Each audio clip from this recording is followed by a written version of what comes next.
ஆமாடா, எனக்கு ரொம்ப டயர்டா இருக்குடா. வாடா அந்த மரத்துக்கு போய் ரெஸ்ட் எடு.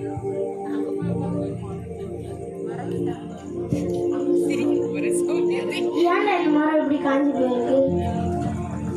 ஆமாண்டா, நானும் பார்த்தேன். எதனால எப்படியாச்சும் எனக்கும் தெரியல. நாங்களா எப்படி இந்த மாதிரி ஆனோன்னு உங்களுக்கு தெரியுமா? ஐயோ, மரம் பேசுடா. ஆமா நாங்க பேசுவோம். எங்களுக்கு ஏன் அப்படி ஆச்சுன்னு தெரியுமா? எல்லாம் உங்களால் தான். எங்க ஐயா? ஆமா, இப்ப நீங்க ஒரு சிப்ஸ் பாக்கெட் எடுத்துட்டு வந்தா அதை சாப்பிட்டு எங்க போடுவீங்க? கீழே தானே போடுவீங்க. ஆமா, நானும் ஒரு சில நேரத்துல குப்பை கூட இல்லைன்னா கீழே போட்டுருவேன். பிளாஸ்டிக் இந்த இதுல தான் பிரச்சனையா இருக்குது. பிளாஸ்டிக்ன்றது ஒரு மக்காத குப்பை. அது தண்ணியோட தன்மையும் மண்ணோட தன்மையும் அதை எடுத்துரும். அதனால தான் நாங்க இப்படி ஆகிட்டோம். ஓ, அதனால தான் நீங்க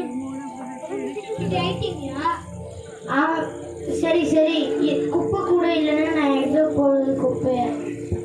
இந்த மாதிரி நேரத்தில் வந்து நீங்கள் பிளாஸ்டிக் கவர் இல்லை ஒரு பேக் எடுத்துகிட்டு வந்து அந்த பேக்கில் குப்பையை போட்டு நீங்கள் அதை எடுத்துகிட்டு போய் எங்கே நீங்கள் குப்பை கூட பார்க்குறீங்களோ அந்த இடத்துல போட்டுருங்க.